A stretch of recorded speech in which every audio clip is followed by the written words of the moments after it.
یہ اسلام کے سائے میں نہیں ہے نا. وہ اسلام کے سائے میں سزا ہو نا، جیسے حدود وغیرہ جاری کی جاتی تھیں، اس کے احکام اور تھے، اور اب جو سزائیں یہ لوگوں کی وضع کردہ ہیں. تو ان میں مطلب یعنی کہ شرعی طور پر ان سزا یافتہ کو فائدہ نہیں ملے گا. ہاں یہ ہے کہ سزا میں ندامت ہو جائے گی، توبہ کر لے گا تو اس کو یہ فوائد حاصل ہوں گے. ایسا ہی ہے.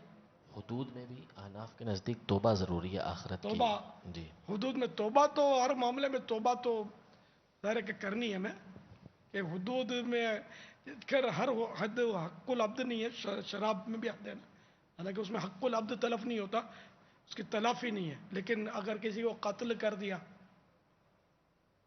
تو اب اس میں تو 3 حق ہیں. حق اللہ ہے، حق العبد ہے، اور مطلب یہ کہ مقتول، حق مقتول ہے.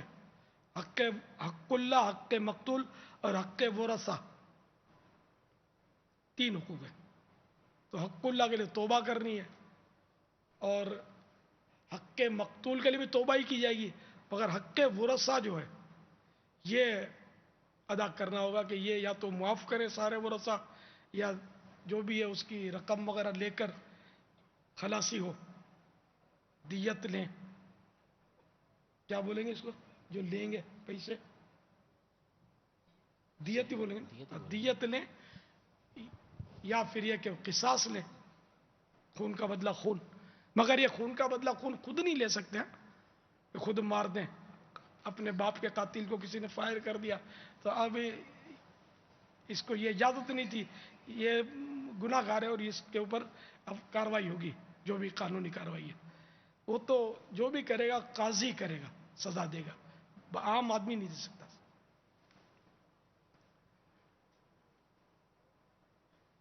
واللہ تعالی اعلم ورسولہ اعلم عز وجل وصلی اللہ تعالی علیہ وآلہ وسلم. صلو علی الحبیب صلی اللہ تعالی علی محمد صلی اللہ تعالی علیہ وسلم. وہ یہ بیچارے ہمارے بزرگ جو ہیں، ان کو میں نے بتایا پیشاب لگتا ہوتا ہے عموماً، اور چونکہ میں بھی مطلب مجھے تجربہ اس کا، تو اس لیے اگر یہ ذہن بنایا، ہم نے مشورہ کیا ہے، تو درخواست ہے حاجی امین ان کے استنجا خانے اور ان کے وضو کی جگہ کو کوئی باؤنڈری بنا دے کہ یہ بزرگوں کے، یہ ان کے تاکہ ان کو بھیڑ کی حاجت نہ ہو، یہ بیچارے فارغ ہو جائے کریں. انشاءاللہ. 1 مہینے کے لیے یہاں پڑے ہیں. جی باپا. اور پھر ایک اور مدنی التجا، لبیک. ان بڈھوں کو مدینہ نہیں بھیجو گے یار. اللہ کسی کو بڈھا ہے مدینہ بھی بنا دو. سبحان اللہ. تو کل یہ 50 سال سے لے کر یہ شناختی کارڈ دکھائیں گے، 50 سے لے کر اوپر جتنی عمر کے بھی موتقف بوڑھے ہوں گے، ان میں قرآن اندازی. سبحان اللہ. واہ. ہے نا. ان کو مرحبا. ان کو یار حج پہ بھیجو، عمرے پہ. اچھی بات ہے، میرے کسی بڈھے کو حاجی بنا دو یار. سبحان اللہ. تو یہ بیچارہ 5 سال سے آتے ہیں، بڈھے بھی دمال کر رہے ہیں اپنی لینگویج میں. سبحان اللہ. 2 ہی ہیں، ان دونوں کو بھیج دینا چاہیے، اور کوئی تو کھڑا ہی نہیں ہوا یار. اللہ. تیسرا کھڑا ہو گیا. اللہ اللہ. کھڑے ہو گئے. اچھا یہاں بھی کھڑے. ماشاء اللہ. نہیں ابھی روزہ ہے نا، تھکے ہوئے ہوں گے بیچارے. رات کو ذرا کھائیں گے پیئیں گے تو ہمت آ جائے گی. ماشاء اللہ ماشاء اللہ ماشاء اللہ. میرے پیر دی ہر دم خیر ہوئے. ٹھیک ہے، تو انشاءاللہ ہمارے ایک بزرگ کو حج کا ٹکٹ انشاءاللہ ترکیب بنے گی. سبحان اللہ. انشاءاللہ انشاءاللہ. جو روتا ہے اس کا کام ہوتا ہے.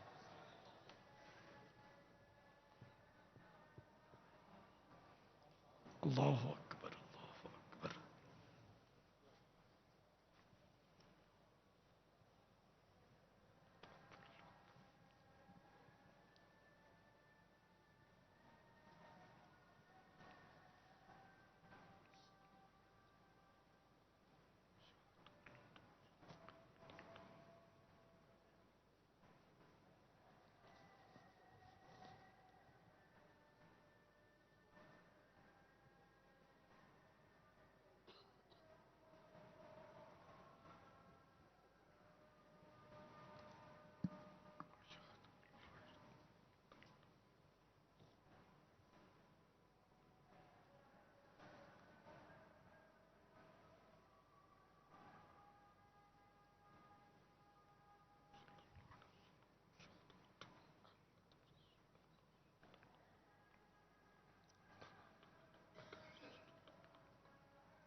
وأصحابك يا حبيب الله اللهم رب هذه الدعوة التامة والصلاة القائمة آت محمدا الوسيلة والفضيلة والدرجة الرفيعة وبعثه مقاما محمودا الذي وعدته واجعلنا في شفاعته يوم القيامة إنك لا تخلف الميعاد الصلاة والسلام عليك يا نبي الله وعلى آلك وصحابك يا نور الله.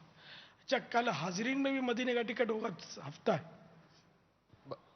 جی باپا کل ہفتے کو ترکیب بنائیں گے. کتنے بجے سے کتنے بجے تک ان کو شناختی کارڈ کی کاپی یہ بھی جمع کروائیں؟ مغرب کی نماز سے لے کر 11:15 رکھتے ہیں باپا اس لیے کہ تقریباً 11:45 تراویح سے فارغ ہوتے ہیں.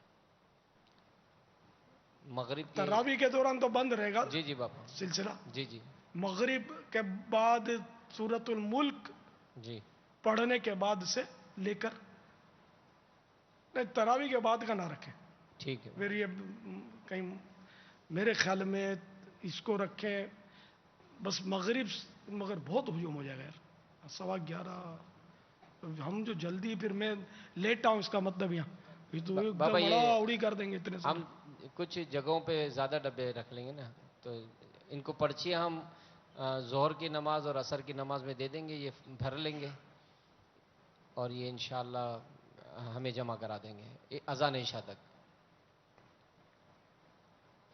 متقفین کے لیے اگر کوئی خصوصی آپ رعایت اس طرح کی کریں کہ یہ آج رات میں مدنی مذاکرے کے بعد اگر جمع کروانا چاہیں تاکہ کل نہیں تو یہ اتنے ہزاروں ٹوٹ پڑیں گے ایک دم مطلب رش ہو جائے گا.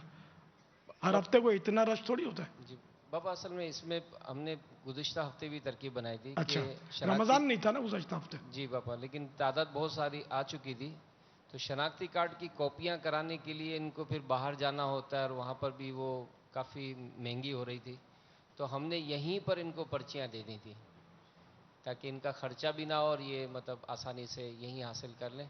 تو آج رات تک ہم ان کو کوشش کرتے ہیں کہ پرچیاں فراہم کر دیتے ہیں یا کل فجر تک تو یہ کل دن بھر میں ہمیں جمع کرا دیں تو کل اذان عشاء آخری وقت ہوگا. اچھا ایک پرچی جو دی جائے گی نا آپ کو یہ وہی ڈالنی ہے ایسا نہیں ہو اسی طرح کی کاپی کرے 2 3 4 یہ پھر گناہ گار ہوں گے دھوکہ ہوگا. یہ بعض ایسے دیکھیں پکڑے بھی ہیں کہ وہ ایک شناختی کارڈ کی ایک سے زیادہ کاپیاں ڈالتے ہیں تو یہ گناہ گار ہے. توبہ استغفر اللہ اس طرح نہیں کرنا. تو اللہ کے گھر جانا ہے اور اللہ تعالیٰ کی نافرمانی کر کے نہیں جانا اللہ کی رضا کے لیے جانا ہے. پھر بھی ڈبل آیا 100 ڈالیں گے تب بھی قسمت میں ہوگا نہیں ہوگا تو نہیں نکلے گا نام لیکن دھوکہ دے کر گناہ گار ہو چکے. تو جو پرچی ایک ہے وہی ڈالنی ہے.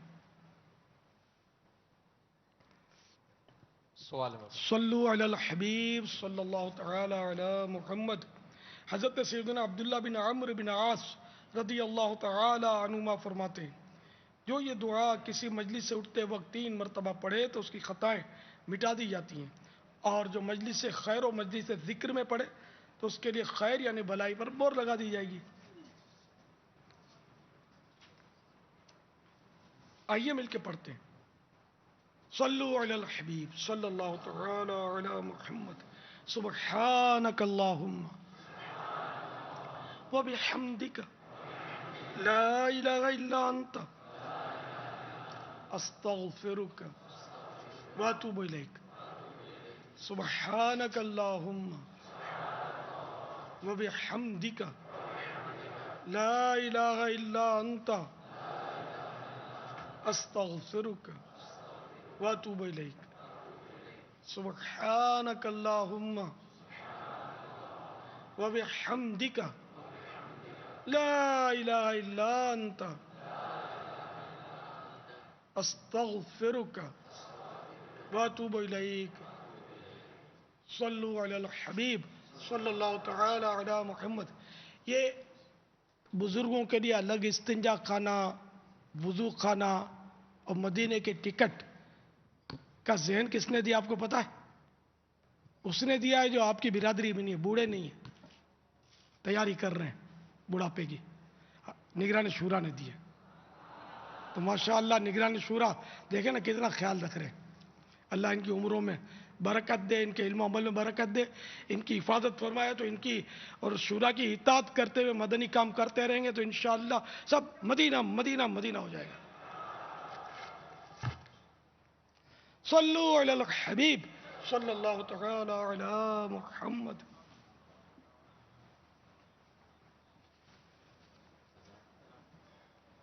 اب عصر کا اعلان. صلاۃ والسلام، ہاں صلاۃ والسلام تو رات کو ہوتا ہے. عالمی مدنی مرکز فیضان مدینہ باب المدینہ کراچی میں عصر کی اذان کا وقت ہو چکا ہے.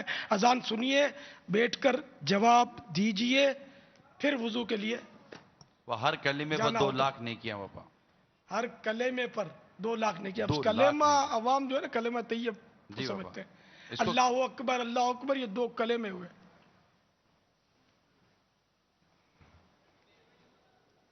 بسم الله الرحمن الرحيم. الصلاة والسلام عليك يا رسول الله وعلى آلك وأصحابك يا حبيب الله. الصلاة والسلام عليك يا نبي الله وعلى آلك وأصحابك يا نور الله. عشقان رسول متوجہ ہوں اللہ کی رضا کے لیے اذان کا احترام کرتے ہوئے گفتگو اور کام کاج روک کر اذان کا جواب دیجیے اور ڈھیروں نیکیاں کمائیے. اللہ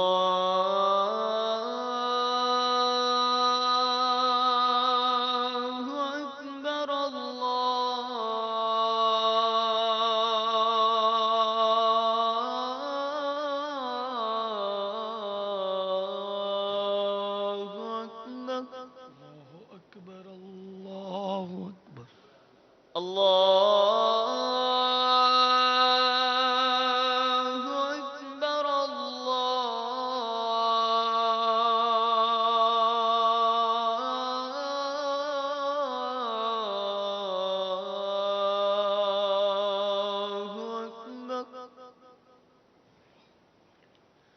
أشهد أن لا إله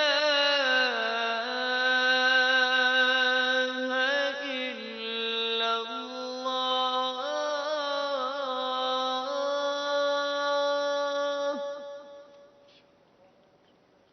أشهد أن لا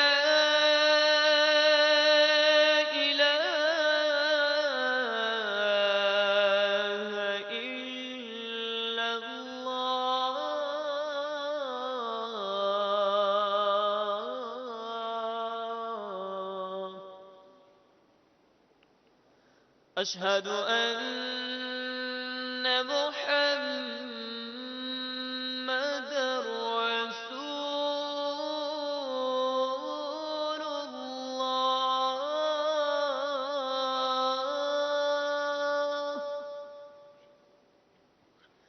أشهد أن محمد رسول الله.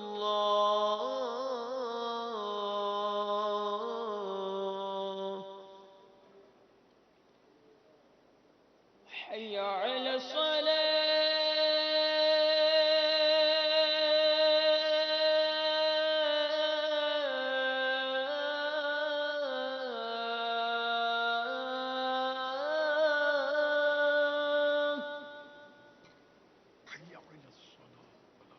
حي على الصلاة.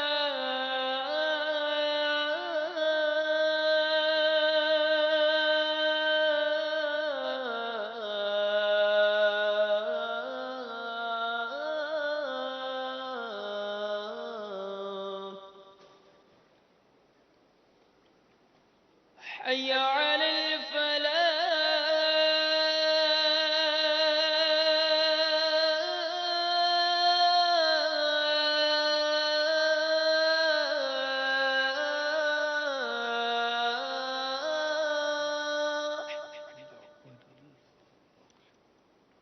حي على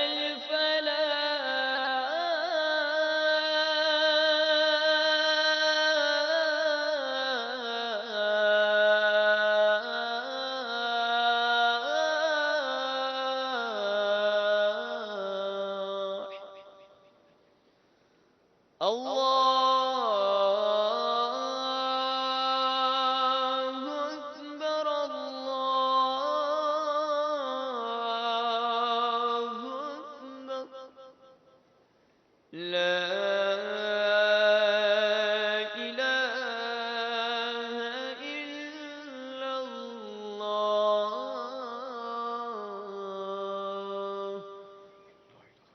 الصلاة والسلام عليك يا رسول الله وعلى آلك وأصحابك يا حبيب الله اللهم رب هذه الدعوة التامة والصلاة القائمة آت محمدا الوسيلة والفضيلة والدرجة الرفيعة وابعثه مقاما محمودا الذي بعدته وارزقنا شفاعته يوم القيامة إنك لا تخلف الميعاد الصلاة والسلام عليك يا نبي الله وعلى آلك وأصحابك يا نور الله دعوت اسلامی کے عالمی مدنی مرکز فیضان مدینہ میں عصر کی نماز کا وقت 6 بجے ہے۔ دعوت اسلامی کے عالمی مدنی مرکز فیضان مدینہ میں عصر کی نماز کا وقت 6 بجے ہے۔ دعوت اسلامی کے عالمی مدنی مرکز فیضان مدینہ میں عصر کی نماز کا وقت 6 بجے ہے۔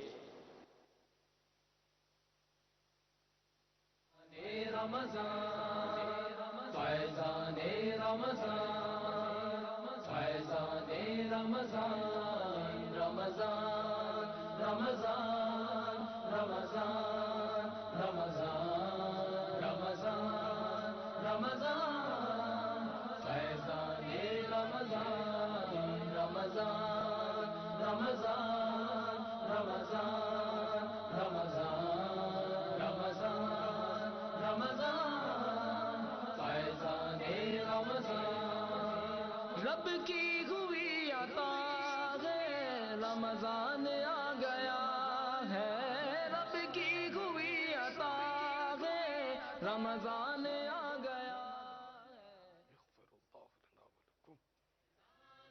رمضان ہے فیضان رمضان فیضان رمضان ہے فیضان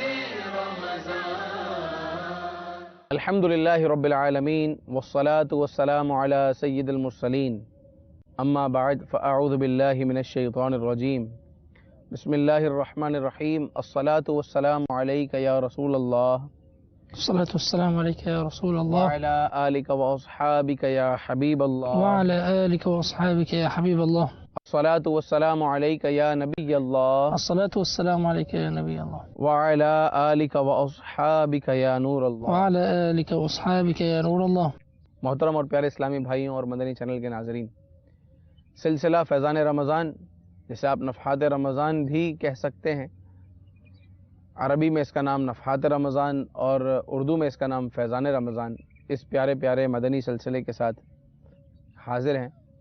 نبی پاک صلی اللہ تعالی علیہ وآلہ وسلم پر درود و سلام پڑھنے کی کیسی برکتیں ہیں۔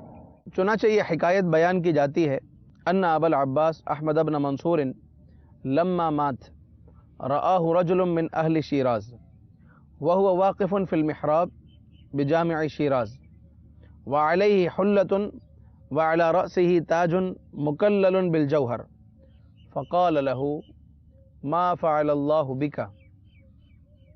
قال غفر لي وأكرمني وتوجني وأدخلني الجنة. فقال له بماذا؟ قال بكثرة صلاتي على رسول الله صلی اللہ تعالی علیہ وآلہ وسلم۔ پیارے و محترم اسلامی بھائیوں اور مدنی چینل کے ناظرین، درود پاک پڑھنے کی کیسی برکتیں ہیں، کیسی فضیلتیں ہیں کہ ایک شخص کو کسی نے خواب میں دیکھا اور خواب میں ایک اچھی حالت میں دیکھا کہ وہ حلے میں ہیں اور اس کے سر پر موتیوں بھرا تاج ہے اور وہ خوش ہے۔ اس سے پوچھا کہ اللہ تبارک و تعالی نے آپ کے ساتھ کیا معاملہ کیا؟ جواب دیا اللہ تبارک و تعالی نے میری مغفرت فرما دی، مجھے عزت و اکرام عطا فرمایا، مجھے جنت میں داخلہ عطا فرمایا۔ پوچھا کس سبب سے؟ کہا نبی پاک صلی اللہ تعالی علیہ وآلہ وسلم پر کثرت سے درود و سلام پڑھنے کی برکت سے اللہ تبارک و تعالی نے یہ انعامات مجھے عطا فرمائے۔ صلو علی الحبیب صلی اللہ تعالی علی محمد صلی اللہ علیہ وسلم صلاۃ و سلام علیک یا سیدی یا رسول اللہ۔ یا سیدی تکلمنا فی حلقۃ السابقۃ انت بینت ثلاث اشیاء یعنی ماذا نفعل فی رمضان یعنی خاصتاً، فانت بینت شیئین وبقی شیء فاردت ان نسمع منکم هذا الشیء وانا اترجم لمشاہدین قناة مدنی۔ الحمد لله رب العالمين والصلاة والسلام على سيد المرسلين، أما بعد فأعوذ بالله من الشيطان الرجيم، بسم الله الرحمن الرحيم۔ حقيقة تكلمنا في الحلقة السابقة عن الأهداف التي يجب أن يجعلها الأخ المسلم المؤمن بالله نصب عينيه في شهر رمضان المبارك، وذكرنا وهذا من باب الاجتهاد هدفين من باب التذكير. قلنا أن الهدف الأول الذي يجب أن يضعه نصب عينيه كل مسلم في شهر رمضان، أول هدف المغفرة والعتق من النار، أن يغفر الله له ويعتقنا من النار، هذا الهدف الأول. الهدف الثاني كنا بعد أن شرحنا الهدف الأول تكلمنا أيضا في الهدف الثاني ألا وهو جمع الحسنات. نحن نريد رصيدا من الحسنات، وفصلنا فيه بأحاديث كثيرة عن النبي عليه الصلاة والسلام تدلنا على يعني الخير الكثير. الهدف الثالث الذي اليوم أتكلم عنه هو هدف وجداني أكثر ما هو هدف يعني عملي، بمعنى هو عمل قلبي. كيف؟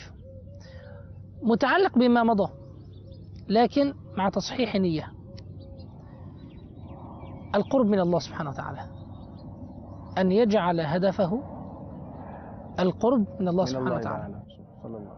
پیارے و محترم اسلامی بھائیوں اور مدنی چینل کے ناظرین، گزشتہ سلسلے میں ہم نے یہ بات کی تھی کہ رمضان المبارک میں ہمارے اہداف کیا ہونے چاہیے، ہم کیا کریں۔ یہ تمام فضائل سننے کے بعد، بہت ساری احادیث سننے کے بعد اب ہماری نیت کیا ہو؟ تو ہمارا پہلا ہدف تھا کہ اللہ تبارک و تعالیٰ کی بارگاہ میں دعائیں کر کے، توبہ کر کے اپنی مغفرت کروانا اور ساتھ ہی ساتھ جہنم سے آزادی کا پروانہ حاصل کرنا، اس کے لیے بندہ کوشش کرتا رہے۔ اور دوسرا نیکیاں جمع کرنا، یہ نیکیاں جمع کرنے کا موسم ہے، اس موسم میں نیکیاں کرنا آسان ہو جاتا ہے، نیکیوں کا اجر بڑھا دیا جاتا ہے۔